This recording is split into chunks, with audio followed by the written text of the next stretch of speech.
तो 30,000 करोड़ में schedule caste schedule tribes का तो 22% का हिस्सा था। 22% शेड्यूल कास्ट का तो हिस्सा था। वो हिस्सा कहां चला गया?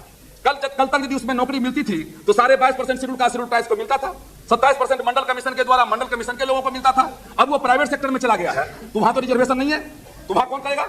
इसलिए जो रिजर्वेशन प्राइवेट, यदि आप प्राइवेट करते हो तो प्राइवेट सेक्टर में रिजर्वेशन को लागू करने का काम करो। सर, यहाँ 3 तरह का है हमारे यहाँ सिस्टम। एक हमारा है जो विधानसभा है, लोकसभा है, यहाँ कोई शिकायत नहीं रहती है। देर हो सवेर हो डिस्कशन हो जाता है, कानून भी पास हो जाता है।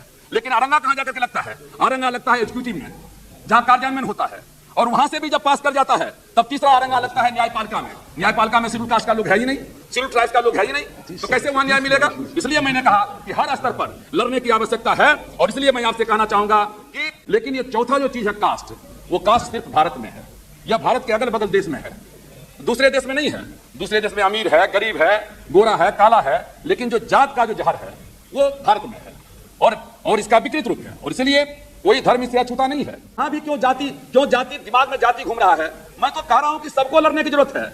मैं कहां कहता हूं कि शेड्यूल कास्ट में जातिवाद नहीं है। जाता हो या कम हो, ये चट्टान है, एक के ऊपर में एक चट्टान है, लेकिन जहां कहीं भी हो उसको लड़ने की आवश्यकता है। और इसलिए यदि हमारे भाई यदि मायावती है, मायावती जी की बात कहती है, लोग बहुत पार्टी के रूप में लेते हैं। मुलायम सिंह यादव जी जब इन्होंने दलित एक्ट को खत्म करने का या इनके खिलाफ में बोला था, हम सब लोग दलित इनके खिलाफ में एक हो गए। श्री रामविलास पासवान। उपाध्यक्ष जी, मैं आपको बहुत बहुत धन्यवाद देना चाहता हूं कि आपने इस महत्वपूर्ण मुद्दा को डिस्कशंस के लिए लिया है। और मैं समझता हूं कि एक ऐसा मुद्दा है कि जिसमें थोड़ा हम लोग पार्टी पॉलिटिक्स से अलग हट करके और कुछ बुनियादी समस्या के संबंध में बातचीत करें तो ज़्यादा लाभदायक होगा। नहीं तो फिर ये भी उसी तरीके से खत्म हो जाएगा आरोप प्रत्यारोप में। डिस्क्रिमिनेशंस हैं, पूरे वर्ल्ड में डिस्क्रिमिनेशंस हैं, लेकिन अलग अलग प्रकार के डिस्क्रिमिनेशंस हैं। और मुख्य रूप से यदि आप देखेंगे पूरे संसार को, तो जो डिस्क्रिमिनेशंस हैं वो 4 तरह के होते हैं। एक डिस्क्रिमिनेशंस है रेस के नाम पर, गोरे काले के नाम पर। पूरे संसार में 4 तरह के लोग हैं। कोई गोरा है, कोई रंगीन है, हम लोग कोई ब्लैक हैं, कोई मंगोलियन टाइप का है। लेकिन जो वाइट हैं वो अपने को सबसे सुपीरियर मान करके चलते हैं। इंग्लैंड है, अमेरिका है, ये सब कंट्रीज है। तो एक डिस्क्रिमिनेशन होता है रेस के नाम पर। दूसरा जो डिस्क्रिमिनेशन है वो होता है जेंडर के नाम पर, औरत और मर्द के नाम पर।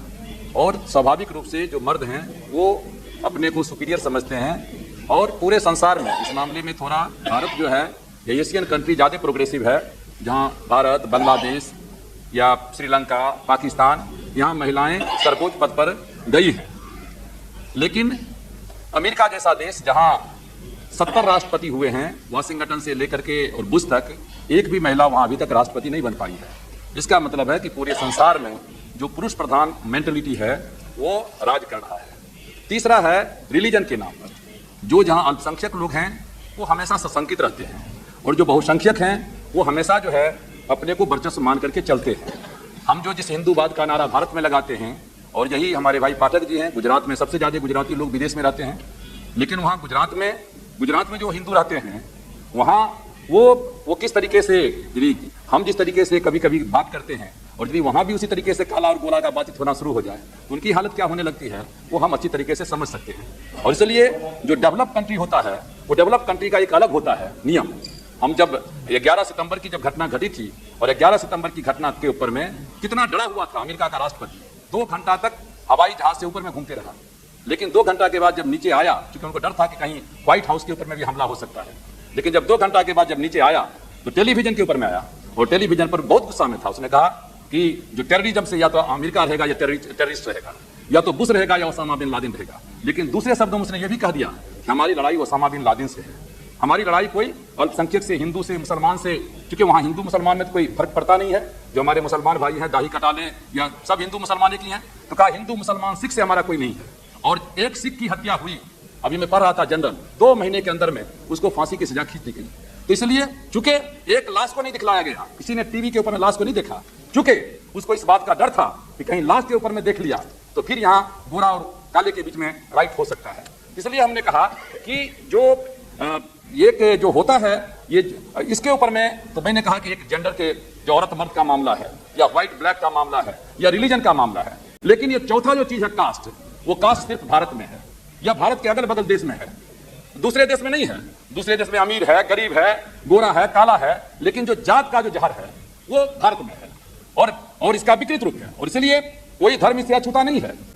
हम लोग कितना ही गाली दे दें कि ये मुसलमान बाबर के औलाद हैं, इनके औलाद हैं, उनके औलाद हैं। बाबर जब देश में आया था तो कौन राज कर रहा था? इब्राहिम लोदी राज कर रहा था। इब्राहिम लोदी क्या था? वो भी मुसलमान था।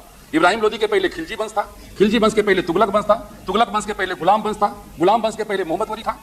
और ये मुसलमान कितने लोग आए थे? 1200 लोग आए थे बाबर के साथ में। और आज कितने मुसलमान हैं? आज हिंदुस्तान, पाकिस्तान, बांग्लादेश तीनों को मिला दीजिए 45 करोड़ मुसलमान हैं। ये 45 करोड़ मुसलमान जो हैं ये 1200 के औलाद तो नहीं है, इसी में से गए हैं। वहां भी शेख है, वहां भी सैयद है, वहां भी अंसारी है, सब लोग वही हैं। और इतना ही नहीं, जब जब इस देश में धर्म परिवर्तन की लहर चली है, सबसे पहला धर्म परिवर्तन में दलित वर्ग के लोग गए हैं। और गए हैं तो सम्मान के लिए गए हैं, क्योंकि उनको हर तरीके से, यदि कोई इस देश में यदि सब तरीके से दलित है, जो सब तरीके से पिछड़ा हुआ है, इकोनॉमिकली, सोशली, एजुकेशनली, रिलीजन के तौर पर, ये सबसे पिछड़ा हुआ लोग है, तो कौन लोग है? वही दलित है। आज हम इसको दलित कहते हैं। बाबा साहब अम्बेडकर ने इसको कहा अनुसूचित जाति जनजाति, गांधी जी ने कहा दिया हरिजन। हरिजन के पहले था अछूत। अछूत का मतलब होता है जिसको कोई छू नहीं सके। ये जो हम कहते हैं कि 4 वर्ण हैं, 4 वर्ण नहीं है, 5 वर्ण है। यदि सिर्फ ब्राह्मण, क्षत्रिय, वैश्य, शूद्र तक ही रहता तो इतना मामला कठिन नहीं होता।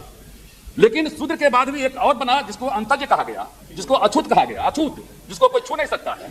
और ये सारी की सारी बीमारी की जड़ चली कि जब आपने कह दिया गया कि इसको खाने का अधिकार नहीं है, इसको रहने का अधिकार नहीं है, इसको अच्छा कपड़ा पहनने का अधिकार नहीं है। कुत्ता, बिल्ली, मैना को मारने में जितना पाप लगता है उतना ही शूद्र को मारने में पाप लगता है। और आज भी कोई पार्टी का मामला नहीं है। आज भी चकबारा में, यदि राजस्थान में ही चकबारा है, चकबारा में तालाब में पानी पीने के लिए आंदोलन करना पड़े और उसके लिए अटट सीरीज हो, जाकर के पेशाब पिलाया जाता है तमिलनाडु में, वहां इस तरह की घटना हो। हमारे चौधरी ओम प्रकाश चौटाला हमारे साथी हैं, हम लोग के नेता हैं, चौधरी जेबी लाल जी नेता हैं। और हरियाणा का एक अपना पृष्ठभूमि रहा है। हरियाणा में जो है I am going through the newspapers. And if you will say, sir, sir, if you will say, I will tell you which is the place. The place name is 120. This is their 5 September 2002.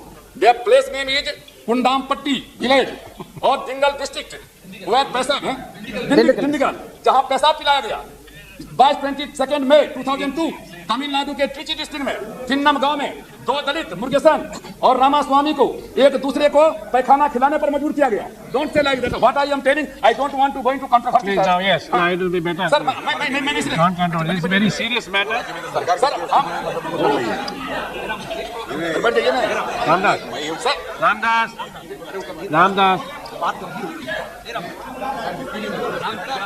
ना मकान में नहीं जा रहा है। नहीं मकान में नहीं जा रहा है रामदास। नहीं इसलिए सर मैंने कहा प्लीज मैं इसकी भी हो मगर दलितों पर रामदास होनी चाहिए रामदास सर इसलिए सर मैं किसी सरकार के ऊपर मैं आक्षेप नहीं कर रहा हूं। एक व्यवस्था है और इसलिए व्यवस्था यह है कि आज जो काम करता है उसको इज्जत नहीं है, जो कम काम करता है उसको ज्यादा पैसा मिलता है, जो ज्यादा काम करता है उसको कम पैसा मिलता है, जो जूता बनाता है उसके बेटे के पांव में हवाई चप्पल नहीं है, जो कपड़ा बनाता है उसके बेटे के शरीर पर कपड़ा नहीं है, जो महल बनाता है उसको अपने रहने के लिए झोपड़ी नहीं है, जो सबकी गंदगी साफ करता है वो सफाई मजदूर सबसे गंदा जगह पर रहता है, जो सबको अनाज खिलाता है वो किसान और मजदूर भूखे पेट, उसका बेटा भूखे पेट सो जाता है। रात में जब आता है माँ से कहता है कि माँ रोटी दो, बिहार में चले जाइए, आदिवासी के इलाके में चले जाइए, रात में जब आता है कहता है कि माँ भूख लगी है रोटी दो, माँ कहती है बेटा सो जाओ कल सवेरे तुमको रोटी मिलेगा। उसके बाद भी जब बच्चा रोना बंद नहीं करता है कहता माँ पेट जल रहा कुछ तो रोटी दे दो, माँ कहती है बेटा सो जाओ कल सवेरे तुमको रोटी मिलेगा। उसके बाद भी जब रोना बंद करता है तो माँ थप्पड़ मार देती है, बच्चा रोते हुए जाकर सो जाता है और सवेरे में जब उठता है तो माँ से पूछता है कि माँ हमने तो रात में रोटी मांगा था, तुमने थप्पड़ क्यों मारा था? माँ के पास में से कोई जवाब नहीं रहता है। हम उस व्यवस्था से लड़ना चाहते हैं।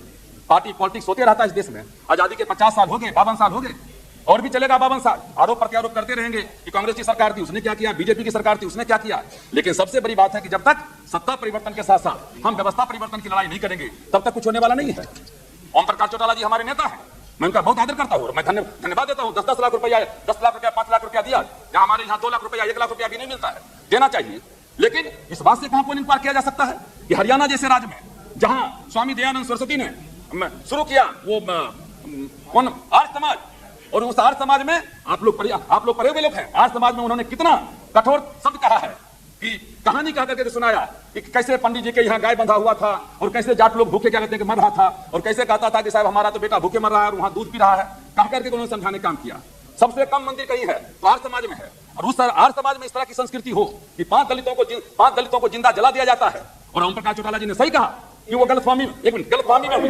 प्लीज पूछना चाहता हूँ, प्लीज खुद के अनुसूचित no no are you yielding सिद्धांत महाराज? जो आप बेचारे ये कर रहे हैं? होते no nothing will go on record.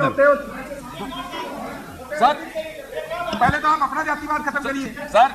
Sir लगता है nothing will go on record. Sir मैं मुझको समझ में नहीं बात आ रही है। यहाँ भी क्यों जाति दिमाग में जाति घूम रहा है। मैं तो कह रहा हूँ कि सबको लड़ने की जरूरत है। मैं कहाँ कहता हूँ कि शेड्यूल कास्ट में जातिवाद नहीं है। जाता हो या कम हो, ये चट्टान है, एक के ऊपर में एक चट्टान है, लेकिन जहां कहीं भी हो उसको लड़ने की आवश्यकता है। और इसलिए यदि हमारे भाई यदि मायावती हैं, मायावती जी की बात कहती है, लोग बहुत पार्टी के रूप में लेते हैं। मुलायम सिंह यादव जी जब इन्होंने दलित एक्ट को खत्म करने का या इनके खिलाफ में बोला था, हम सब लोग दलित इनके खिलाफ में एक हो गए थे। और आज मायावती दलित एक्ट को खत्म कर दिया है। इन प्रधान जी को मालूम नहीं है कि सिर्फ एक जो दलित एक्ट था कि जिसमें हर क्लॉज में दलित एक्ट लगता था, मायावती की सरकार ने क्या कर दिया, कह दिया सिर्फ मर्डर के केस में रहेगा। मर्डर के केस में रहने से क्या, मर्डर तो मर्डर है। और बाकी ये सब चीज को मुनीलाल जी ने खत्म कर दिया है। उसके खिलाफ में यदि बोला जाएगा तो मैं दलित महिला हूं, हमारे साथ में एट्रोसिटीज होता है, ये क्या मतलब होता है? तो इसलिए जो एक्ट है, मैं इसलिए मैं कहना चाहता हूं, मैं इस कंट्रोवर्सी में जाना ही नहीं चाहता हूं। मैं किसी चीज में नहीं जाना चाहता हूं। मैं सिर्फ इतना ही कहना चाहता हूं सर कि हमारी लड़ाई जो है वो व्यवस्था परिवर्तन के खिलाफ में है। बाबू जगजीवन राम जी हमारे पार्टी के नहीं थे। बाबू जगजीवन राम जी कांग्रेस को भी छोड़ चुके थे। लेकिन एक यदि 6 नंबर के सम्मेलन मार्ग का मामला है, एक मकान दे देने से आपकी प्रतिष्ठा गिर रही है। आप मोच की लड़ाई बनाए हुए हैं। जिस चीज को 1990 में अटल बिहारी वाजपेयी से लेकर के, सोनिया जी से लेकर के, जॉर्ज फर्नांडिस से लेकर के सारे के सारे नेताओं ने लिख करके दे दिया कि 6 नंबर के सम्मेलन मार्ग को राष्ट्रीय स्मारक घोषित दिया जाए। और हम उस समय में मिनिस्टर थे 1990 में, हमको मिला हुआ था 6 नंबर के सम्मेलन मार्ग। लेकिन जब चिट्ठी अटल जी का मैंने पढ़ा, मैं डर गया। हमने कहा कि बीपी सिंह ने कहा कि जल्दी से इसको छोड़ दीजिए। हम चले आए 12 नंबर जनपथ में, और उसके बाद 96 से वहां राष्ट्रीय स्मारक का काम चल रहा है। और आज उसको क्या कहते हैं, आपने बंद कर दिया। हम धन्यवाद देना चाहते हैं हर पार्टी के लोगों ने स्पीकर साहब से मिल करके, और यहाँ पार्लियामेंट में चला, आपने कहा दिया हम उसको छुएंगे नहीं। आप नहीं छुए हैं। लेकिन 6 नंबर के सम्मेलन मार्ग में हम सब साथियों से आग्रह करते जाकर देखिए, पानी काट दिया गया है, बिजली काट दिया गया है, कुछ नहीं है, सारा इससे ज्यादा। इसलिए मैं कहना चाहता हूं, इसलिए इतना सेम की बात भी नहीं है। लेकिन मैं ये कहना चाहता हूं, इस तरह की मनोवृत्ति क्यों? 1977 में हम आए थे, हम नए थे, हिंदुस्तान में नहीं, संसार में सबसे ज्यादा वोट जीतने का किसी को सौभाग्य प्राप्त है, एक दलित वर्ग का रामविलास पासवान को है। और एक बार नहीं, 2 बार हमने जीता। और जब आए थे 1977 में, आपको मालूम है 77 में कोई साथी यहाँ होंगे 77 के, हम थे ट्रेजरी बेंच में बैठे हुए थे जनता पार्टी में, और बेलची की घटना घटी थी। हम भी मंत्री बन सकते थे, हम सबसे ज्यादा वोट से जीत करके आए थे। लेकिन जब मामला हुआ, घटना घटी थी बेलची की घटना, चौधरी साहब हमारे नेता थे, हम लोक दल में थे, लेकिन हम हड्डी लाए थे जमा करके, और साधन के कानून नियम कानून कायदा के विरुद्ध में जाकर के हमने पटल पर यहाँ से हड्डी रखने का काम किया था। बहुत लोगों को गुस्सा लगा था। फिर उसके प्लीज टेक योर सीट। उसी के बाद तो कांग्रेस रिवाइव किया। मैं ठीक कहना चाहता हूं, मैं सोनिया जी से कहना चाहता हूं, सोनिया जी आप पार्टी के बड़े पार्टी के नेता हैं। शेड्यूल कास्ट के ऊपर में क्या जहां कहीं भी मामला हो, शेड्यूल ट्राइब्स के ऊपर में जहां कहीं भी मामला हो, उसमें आप अपने पार्टी के नेताओं की बात मत सुना कीजिए। आप सीधी सी बात है, सरकार होती है। सरकार में कोई यहां नहीं लिखा हुआ है एनडीए की सरकार, या नहीं लिखा रहता है कांग्रेस की सरकार लिखा रहता है भारत सरकार। तो भारत सरकार है तो भारत सरकार है, नियम कानून कायदा के मुताबिक चलेगी। जहां कहीं भी आपका अपना राज हो या आपके द्वारा समर्थित राज हो, वहां जहां कहीं भी दलितों के ऊपर में जुल्म अत्याचार होता है, हर जगह लोग टेक्नोलॉजी का मामला उठाते हैं, टेक्निकल मामला। वो टेक्निकल मामला में नहीं जाना चाहिए। और चलिए अभी झारखंड है, झारखंड में हमारे साथी वहां झारखंड के लोग बैठे हुए हैं। मैं नहीं जाना चाहता हूं झारखंड में दूसरे मुद्दों की ओर में, लेकिन वहां 12% शेड्यूल कास्ट के लोग हैं। और वहां शेड्यूल कास्ट शेड्यूल ट्राइब्स जो शेड्यूल कास्ट कोऑपरेटिव वो एक संगठन था, ये मेरे पास में पूरा का पूरा वहां से चिट्ठी आया है। अनुसूचित जाति सहकारिता विकास निगम जो पहले से काम कर रहा था वो खत्म कर दिया गया है।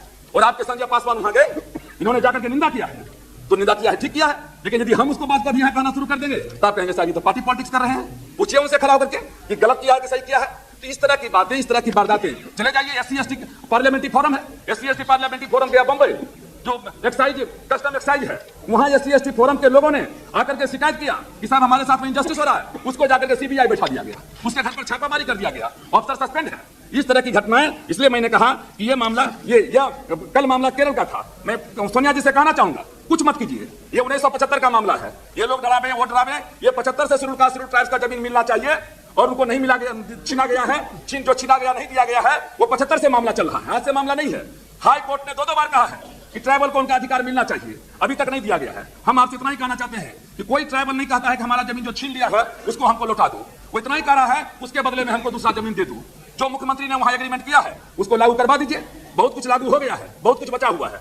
किसी को मौका नहीं देना चाहिए, इस पक्ष का हो या इस पक्ष का हो। इसलिए मैंने कहा कि राजनीति कीजिए, लेकिन जो समाज का सबसे कमजोर वर्ग का लोग है उसके ऊपर में राजनीति करने से क्या फायदा है। ये ऐसी प्राइवेट, उस दिन मैंने प्राइम मिनिस्टर से कहा, प्रधानमंत्री जी बैठे हुए थे, 40,000 करोड़ रुपए की संपत्ति, 30,000, चलिए 30 सरकारी आंकड़ा बता, 30,000 करोड़ रुपए की संपत्ति बेची जा चुकी है।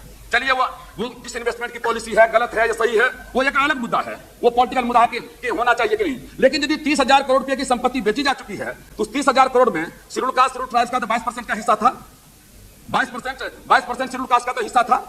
वो हिस्सा कहां चला गया? कल तक यदि उसमें नौकरी मिलती थी तो सारे 22% शेड्यूल कास्ट, शेड्यूल ट्राइब्स को मिलता था, 27% मंडल कमीशन के द्वारा मंडल कमीशन के लोगों को मिलता था। अब वो प्राइवेट सेक्टर में चला गया है तो वहां तो रिजर्वेशन नहीं है, तो वहां कौन करेगा?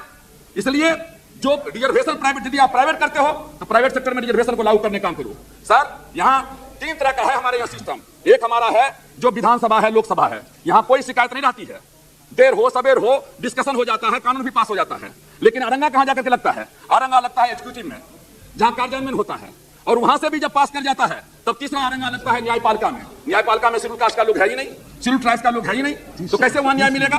इसलिए मैंने कहा कि हर स्तर पर लड़ने की आवश्यकता है।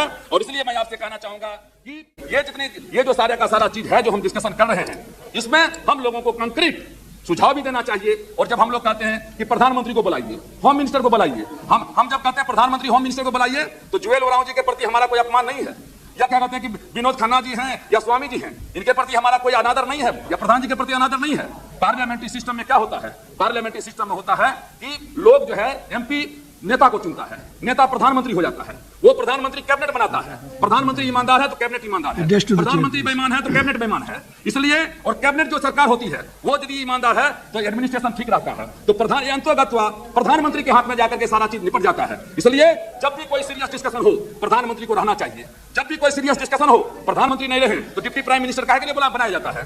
डिप्टी प्राइम मिनिस्टर कोई पोस्ट के लिए तो नहीं बनाया जाता है, उसको उसमें बैठने से उसकी गंभीरता रहती है। इसलिए सर, हम आपसे कहना चाहेंगे, अब हमको नहीं मालूम है, अपने साथी बतलाएंगे तो बतलाएंगे, लेकिन एक दुलिना की घटना ने पूरे हरियाणा के ऊपर में कालिख पोतने का काम किया है। हरियाणा बहुत अच्छा स्टेट है, और इसलिए मैं आपसे कहना चाहूंगा कि वहां जो कोई भी आदमी सरकार की तरफ से जवाब स्वामी जी देंगे या कौन देंगे हमको नहीं मालूम है, आप बतलाइए। वहां विश्व हिंदू पर पेपर में बार बार आता रहा, विश्व हिंदू परिषद का एक नेता स्वामी परमहंस, उसको पुलिस ने, ये मामला था, ठीक कहा हमारे भाई ने कि जात का मामला नहीं है। जब हम लोग जेल जाने का काम किए हैं उसमें त्यागी भी, उस गांव के जो त्यागी हैं बातापुर का, वो उसी घटना का निंदा कर रहा, वो जेल में गया है। उस गांव में भारद्वाज है, वो गांव का प्रधान है, एक वीर सिंह है जो सिर्फ शेड्यूल कास्ट का है। सब लोग पूरा का पूरा एक गांव एक तरफ है। जब पूरा का पूरा एक गांव एक तरफ है और फिर पैसा मांगा गया पुलिस के द्वारा, और पैसा जब नहीं दिया तो जो वहां का कैलाश ठेकेदार था उसके पास में 60,000 रुपया था, दूसरे के पास में 10,000 रुपया था, तीसरे के पास में जो है 3,950 रुपया था। उसको ले जाया गया थाना में और मारते मारते 2 लोग तो वहीं मार दिया गया। और जब देखा कि मामला हाथ से बाहर जा रहा है